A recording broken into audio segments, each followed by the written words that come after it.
Bugün sizlerle Fenerbahçe'nin en iyi kadrosu, Beşiktaş'ın en iyi kadrosunu kurarak birbirine kapıştıracağız. Bakalım kazanan kim olacak? Ama ilk önce iki takımın da kadrolarını kurmayla başlangıcımızı yapacağız. Kapıştıracağız derken arkadaşlar, bir takımı ben yöneteceğim, ben oynayacağım. Bir takımı da kuzenim oynayacak. Yani bu şekilde arkadaşlar kapıştırmış olacağız. Videomuza başlamadan önce bu tarz özel maçlar için videolar gelmesini istiyorsanız güzel like'lar bekliyorum. Abone olup bildirim açmayı da unutmayalım ve skor tahmininizi, kim gol atar ve kim kazanır yorumlara belirtebilirsiniz. TLKFC kanalı olarak tahminimiz bu videodaki maçtan belirlenecektir. Bunu bilgisini vererek Fenerbahçe'nin kalecisiyle başlangıcımızı yapalım. Pazara geldik. Fenerbahçe'nin kalecisini alacağız. O da Ederson, bildiğiniz gibi 100 genlik en iyi kartı var. Dereceli hallerine baktığımızda arkadaşlar tüm oyuncuları bu arada video dışında alabildiğim en iyi hallerini almaya çalıştım. Ederson'un da turuncu halini alabildim. Yani 67 milyon 900 bin coinslik Ederson'u kadromuza ekliyoruz. Şimdi kadromuza gelmeden önce arkadaşlar Fenerbahçe'nin dizilişini 4-2-4 olarak oynatacağım. Bunun bilgisini vereyim. Kadromuza daha uygun olacak. Şimdi yedeklerimize gireceğiz ve kalecimiz Ederson'u gördüğünüz gibi eklemiş olduk. Turuncu genliği haliyle 71 gene kadar ulaşmış oldu. Şimdi ise Beşiktaş kadrosuna geçelim. Mert Günok'u alalım.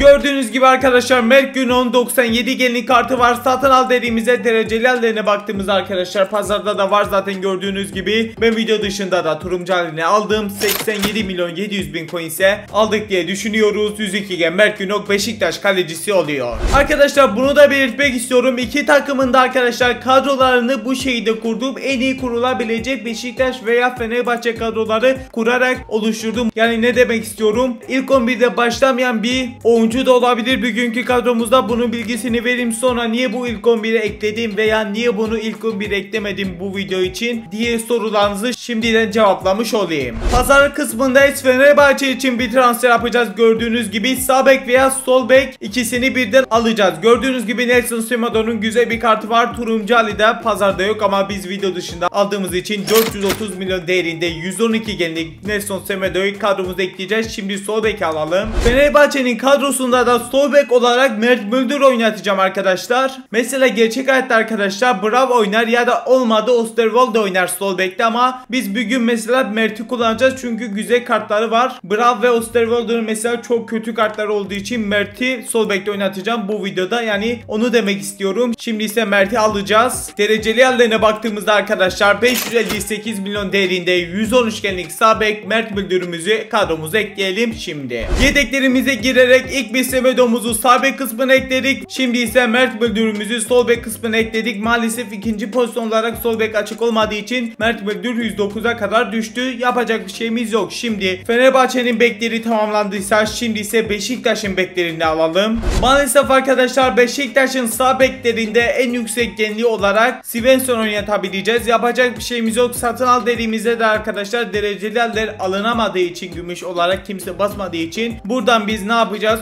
11 milyon 900 bin coinslik değerinde 75 genlik Svensson oynatacağız. Yapacak bir şeyimiz yok. Şimdi sol bek alalım. Beşiktaş'ın sol bek olarak alacağımız oyuncu Jurasek olacak. 94 genlik bir kartı var. Dereceli hallerine baktığımızda arkadaşlar video dışında maalesef çok bekledim ama en fazla yeşil dereceli halini alabildim. Yani 10 milyon 100 bin coinslik değerinde olan 95 gen Jurasek sol beke eklenecek. Geldik kadromuza, yedeklerimize girdik ve birazcık alta elmemiz lazım. Svensson'u bulduk. Sağ bek kısmına eklemiş olduk. Şimdi ise biraz üste ineceğiz. Üste çıkacağız pardon. Jurasek'i seçtik. Sol bek kısmına ekledik. Gördüğünüz gibi Beşiktaş kadrosu da bu şekilde oldu şu anlık. Şimdi stoperlerimizi alacağız. Fenerbahçe'nin ikili stoperini alalım. Sağ stoperinde arkadaşlar Skriniar oynayacak. Gördüğünüz gibi efsane bir kartı da geldi. Yeni geldi hatta. Yeni geldi dediğim son etkinlikte geldi. Şimdi dereceli hallerine baktığımızda turuncu halini alabildiğim video dışında zaten pazarda da var şu anlık. 668 milyon değerindeki 110 etkinlik Skriniar sağ stoperde oynayacak. Şimdi sol stoperimizi alalım Fenerbahçe'den. Sol stoperde de Çağlar Söyüncü'yü oynatacağım. Satın al dediğimizde 108 gen haline, dereceli hallerine bakalım. Turuncu halini alabildiğim video dışında pardon alamadım arkadaşlar. Maalesef bu oyuncumuzun yeşil derecesini alabildim. Çok bekletti. Jurasek ve Çağlar çok bekletti. Yeşil derecelerini alabildikten sonra artık video çekmeye başladım. 123 milyon değerindeki Çağlar da kadromuza gelecek kısacası. Şimdi ise Fenerbahçe'nin defansını tamamlamak var. Skriniar'ı gördüğünüz gördüğünüz gibi ekledik. Sol stopere de Çağlar'ımızı ekledik ve Fenerbahçe'nin defansı ve kalecisi kısacası bu şekilde oldu bu videoda. Şu anlık geni de 86, geni önemsemeyelim. Şimdi ise orta sattığına başlayacağız ama ilk öncelikle Beşiktaş'ın da defansını halletmemiz lazım. Beşiktaş'ın sağ stoperi Gabriel Paulista olacak. 102 genlik bir kartı var. Satın al dediğimizde dereceli hallerine baktığımızda bu oyuncumuzun da turuncu halini video dışında alabildiğim 72.400.000 değerindeki oyuncumuzu sağ stoperde oynatacağız. Beşiktaş'ın sol stoperinde de arkadaşlar maalesef ama maalesef buradan 75 genlik Thiago Dijalo'yu oynatacağız. Maalesef diyorum çünkü güzel bir stoper maalesef yok. Aslında arkadaşlar 88 gen Necip var ama ben buradan Thiago'yu almayı tercih edeceğim. Necip de arkadaşlar yani çok aman yüksek genli olmadığı için maalesef dereceli hallerini de alamayacağız ama bu gümüş kartları arkadaşlar biraz antrenman basacağım sadece onlara çünkü çok geride kalmasın diye 11.200.000 coins değerindeki sol stoper Thiago Dijalo'yu da ekleyelim. Pazardan aldık, şimdi ise kadromuza eklemeye geldik. Defans hattımızı bitirelim Beşiktaş'tan. Şimdi Paulista gördüğünüz gibi turuncu haliyle sağ stoperimizi ekledik. Birazcık alta indiğimizde ise Dijalo'yu bulmamız lazım. Buralarda bir yerde bulduk. Sol stopere de ekledik. Kısacası Beşiktaş'ın defansı ve kalecisi kartları bu şekilde oldu. Fenerbahçe'ye göre çok kötü oldu. İnşallah zorlanmaz diyorum ve orta saatlarımıza artık başlayabiliriz. 78 gen Beşiktaş'ta şu anlık gene ama yeniden belirteyim umursamayalım. Şimdi Fenerbahçe'nin 2 merkez orta sahasını alalım.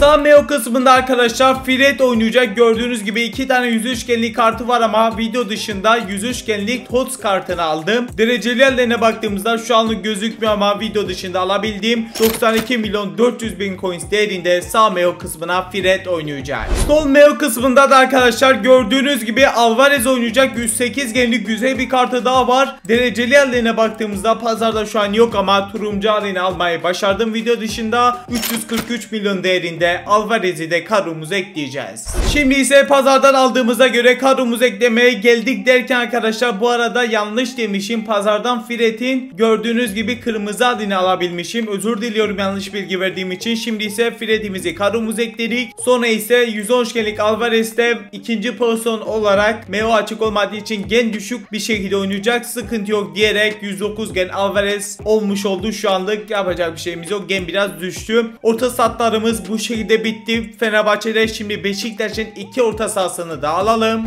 Sağ meo kısmında 105 genlik kartillen Orkun Kökçü oynatacağız. Derecelerine baktığımızda pazarda yokmuş. Bunun turuncu halini alabildim. 95.900.000 coins değerindeki Orkun Kökçü'nün 110 gen hali sağ meo kısmında oynayacak. Beşiktaş'ın sol meo kısmında da arkadaşlar oynayacak oyuncumuz birazcık alta kaldı ve onu hemen hızlı bir şekilde bulalım ve kadromuza ekleyelim. O oyuncu da Ndidi olacak. MDO kartı var ama arkadaşlar ikinci pozisyon olarak maalesef MO olarak açık değil. Şimdi turuncu halini video dışında bu arada almayı başardım. Güzel bir şekilde 209 milyon değerindeki Ndidi'yi de orta sahamıza ekleyeceğiz Beşiktaş'tan. Hemen ekleme geldik. Yedeklerimize girdik. Orkun'u gördüğünüz gibi sağ meo kısmını ekledik. Ndidi'yi de sol meo kısmını ekledik. Alvarez gibi Ndidi de arkadaşlar gen düşüş yaşadı. Yapacak bir şeyimiz yok. Orta sattığımız Beşiktaş'ta bir oyuncu daha kaldı ama şu anlık bu şekilde ilerliyor. Şimdi ise Fenerbahçe'nin kadrosuna geçelim. Ne alacağız? Kanatlarımızı alacağız. Bugün Fenerbahçe'de sağ kanat olarak oynatacağım oyuncu arkadaşlar gördüğünüz gibi Asensio. 106 genlik bir kartı var. Dereceli yerlerine baktığımızda turuncu hali yok ama video dışında almayı başardım. 204 milyon değerindeki 111 genlik sağ kanat Marco Asensio'yu kadromuza ekleyeceğiz. Sol kanatı da alalım. Sol kanat kısmında da arkadaşlar gördüğünüz gibi Kerem Aktürkoğlu oynayacak bugün Fenerbahçe kadrosunda. 2 kartı var video dışında. Bunlara istek verdim ama arkadaşlar turuncu hali gelmedi. Buna baktığımda da arkadaşlar turuncu hali direkt pazarda vardı. Direkt aldım, haberiniz olsun. 66.900.000 coins değerindeki 105 genlik sol orta saha Kerem'i sol kanatta oynatacağız. Şimdi ise kadromuza geldik. Oyuncularımızı teker teker eklemeye devam ediyoruz. Asensio sağ kanata geldi. Kerem ise sol kanata geldi. Maalesef Kerem'in sol kanat ikinci pozisyon olarak açık değil, bilginiz olsun. O yüzden gen düşüşü yaşayacak, yapacak bir şeyimiz yok. Şimdi ise 101 genlik Fenerbahçe kadrosu olarak ilerliyor. Beşiktaş kadrosuna geçiyoruz ve ofansif orta saha ve SNT oyuncularını alıyoruz. Bugünkü kadroda 10 numara olarak oynayacak oyuncumuz Rafa Silva. Zaten tahmin ediyorsunuzdur illa ki 104 genlik kartı var. Dereceli yerlerine baktığımızda pazarda yok ama video dışında almayı almayı başardım güzel bir şekilde. 98 milyon 800 bin değerindeki Rafa Silva'mızı 10 numara kısmına ekleyeceğiz. Beşiktaş'ın santraforu da gördüğünüz gibi 108 genlik kartıyla Abraham olacak. Güzel bir şekilde kartı geldi. Yakın zamanda derecelerine baktığımızda pazarda şu anlık yok ama video dışında almayı başardım. 342 milyon değerindeki Abraham'ı da santraforumuza golcü olarak ekleyelim. Hemen geldik kadromuza. Rafa Silva'yı ilk olarak eklemiş olduk arkadaşlar. Gördüğünüz gibi Abraham'ı da ekledik ve orta sattığımız bitti Beşiktaş'ta. İleri uçta da santraforumuz tamamlandı. Şimdi ise Fenerbahçe'ye geçeceğiz. Çift forvetimizi alacağız. Fenerbahçe'nin bugün oynayacak oyuncumuz arkadaşlar SNT kısmında sağ SNT'de Anderson Talisca oynayacak. Gördüğünüz gibi dereceli haline baktığımızda 79 milyon 300 bin coins değerindeki 110 genlik Anderson Talisca'yı almaya başardım. Sol SNT kısmında da gördüğünüz gibi 98 gen kartıyla En-Nesyri oynayacak. Satın al dediğimizde ise dereceli hallerine baktığımızda video dışında neyi almaya başardım? Turuncu almaya başardım. 66 milyon 100 bin coins değerindeki En-Nesyri'yi de ekleyelim. Kadromuzu bitirelim Fenerbahçe'de. Geldik kadromuza, yedeklerimize girdik ve son transferlerimizi de gördüğünüz gibi ekliyoruz. En-Nesyri'yi de ekledik ve şu anlık Fenerbahçe'nin kadrosu bu şekilde oldu. Her şeyi tamamladık. Fenerbahçe'nin arkadaşlar kadrosu bence iyi oldu. Hani yüksek genlik kartları var. O açıdan biraz daha şanslı oldu Fenerbahçe kadrosu. Şimdi ise Beşiktaş'ın kadrosunu da bitirelim. Sonra maçımıza geçeceğiz. Bunun bilgisini vereyim. Beşiktaş'ın sağ kanatta oynayacak oyuncumuz arkadaşlar. Birazcık alta inmemiz lazım. Biraz da indiğimizde arkadaşlar gördüğünüz gibi Çerni olacak. Sağ orta saha kartı var maalesef. Ama ikinci pozisyon olarak sağ kanat açık, yani iki gen düşüşle oynayacak. Bunun bilgisini vereyim. Ama turuncu halini alamadım. Kırmızı halini aldım arkadaşlar. Yani 80 milyon 300 bin coins değerindeki sağ orta saha Çerni'mizi ekleyeceğiz. Şimdi son transferimizi alalım. Ve son transferde sol kanat olarak oynayacak Jota Silva olacak. Gördüğünüz gibi 108 genlik yeni bir kartı var. Derecelerine baktığımızda bu oyuncumuzun turuncu halini almayı başardım. Ama maalesef ikinci pozisyon olarak sol kanat açık değil, gen düşüşü yaşayacak. 519 milyon değerindeki Jota Silva'mızı hızlı bir şekilde son transfer olarak ekleyelim. Geldik kadromuza, yedeklerimize girdik ve Çerni'mizi gördüğünüz gibi iki tane kartı geldi ama turuncu hali gelmedi. Sağ orta saha kısmına ekledik. Gen düşüş yaşadı ama birazcık da yükselecek. Jota Silva'yı da seçtik. Sol kanat kısmına ekledik ve arkadaşlar şimdi bir bilgilere girerek Çerni'nin arkadaşlar yükseltebildiğimiz kadar genini yükseltelim. Driblike basalım, güzel oynasın. Kenar hedef oyuncu olarak oynasın. %99 gen artışıyla arkadaşlar ne olacak? Biraz daha geni yükselecek ve şu anda gördüğünüz gibi 104 gen haliyle oynuyor. Beşiktaş'ın kadrosu da bu şekilde oldu. Fenerbahçe'ye göre kötü bir kadro oldu çünkü defans hattına arkadaşlar güzel kartlar gelmedi Beşiktaş'tan. Şimdi arkadaşlar kadrolarımız hazırsa sıra sıra ilk bir beceri puanlarımızı aktaralım. Beşiktaş'tayız. Beşiktaş'a başlayalım. Buraları hızlandırmış bir şekilde izleyin.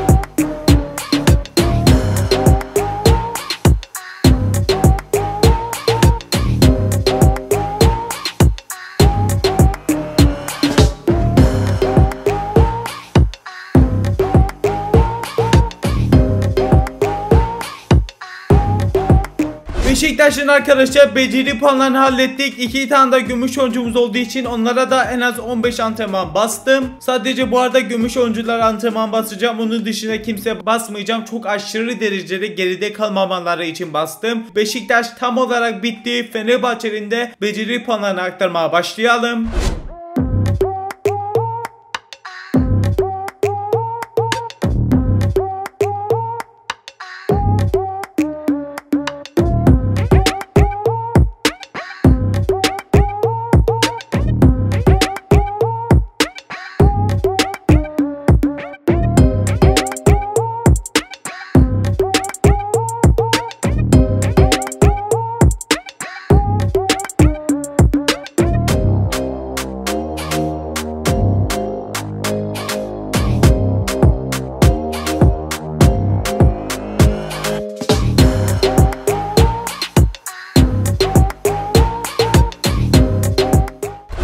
Fenerbahçe'nin kadrosu da bitti arkadaşlar. Bu arada şimdi ise maça başlayacağız. Dakika basmayı unutmayalım. Abone olmayı da unutmayalım. Kuzenim arkadaşlar Fenerbahçeli olduğu için Fenerbahçe kadrosunu ona salacağım. Ben Beşiktaşlı kadroyla oynayacağım. Yani bu kadroyla. Bu kadroyu ben yöneteceğim. Kuzenim ise bu kadroyu yöneteceğim. Rakip olarak bana zor gelecek. Çünkü çok güzel kartları var Beşiktaş'a göre. Şimdi maça geçelim uzatmadan. Like'a bastığınız, abone olduğunuz, yoruma da tahmin yazdığınız arkadaşlar. Şimdi maça geçelim. Arkadaşlar bu arada bir sorun oluştu. Fenerbahçe hesabını telefonundan giriş yapamadık. O yüzden Beşiktaş kadrosu kuzenim oynayacak. Fenerbahçe kadrosunu ben oynayacağım. Bunun bilgisini verin. Beşiktaş'ın defansına bakın. Çok kötü. Tasata yine idare eder de defansı çok kötü. Fenerbahçe'ye göre. Bakalım yenebileceğiz. Bu arada yenilirsem ceza çarkına da geçeceğim. Her zaman yaptığımız gibi ve Beşiktaş'ın da kadrosu bu şekilde. Bakalım yenebileceğiz mi? Görelim diyorum ve bu maçın skoru da bizim TKFC olarak tahminimiz olacak. Anderson Talisca ile maçımız başlıyor. Bakalım neler olacak. Hayırlısı. Asensio pasını verdi Anderson Talisca'ya. Talisca oradan bir sola döndü. Fred'e geçirtmediler derken Anderson aldı. Alır mısın? Faul verdi. Avantaja bıraktı. Anderson Talisca 8. dakikada 1-0 öne geçtik. Orada bir yani şey oldu demeyeyim, ağzımı bozmayayım. Anderson Talisca'da çok güzel bir falsolu şutuyla 1-0 öne geçti. Şimdi Jurasek pasını verdi. Jota Silva ortaya döndü. Kime? Rafa topuk bastı Abraham'a. Abraham sola döndü. Svensson yeniden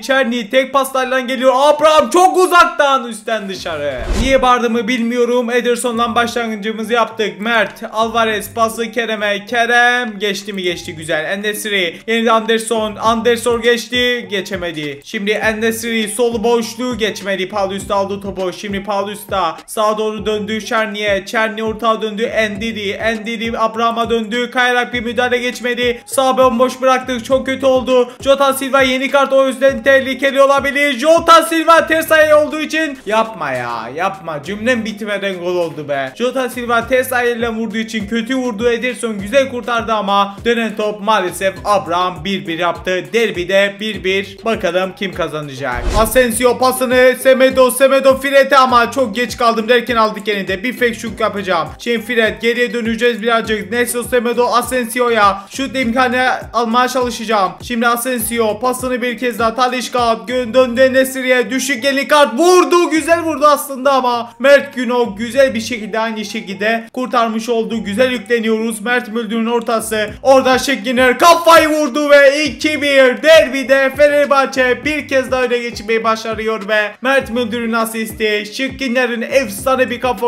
şutuyla gördüğünüz gibi bir kez daha Fenerbahçe olarak öne geçmeyi başardık. Asensio Anderson Talisca bir boşluk yakalamaya çalışacağım ama geçmedi. Ndidi aldı topu. Şimdi Dijalo Abraham'a verdi. Boşluk yakalamamamız lazım. Çağlar çok iyi girdi ve ilk yarıyı önde kapatıyoruz. Derbide 2-1 öndeyiz. Dislike atıyor, biz de gülelim ve ikinci yarıya başlayalım. Abraham döndü sağa Çerni'ye, bakalım ne olacak. Mert Müldür'ün güzel bir kayarak müdahale. Ndidi sola döndü. Yanlışlıkla çıkardım, yapma. Koş Ederson koş.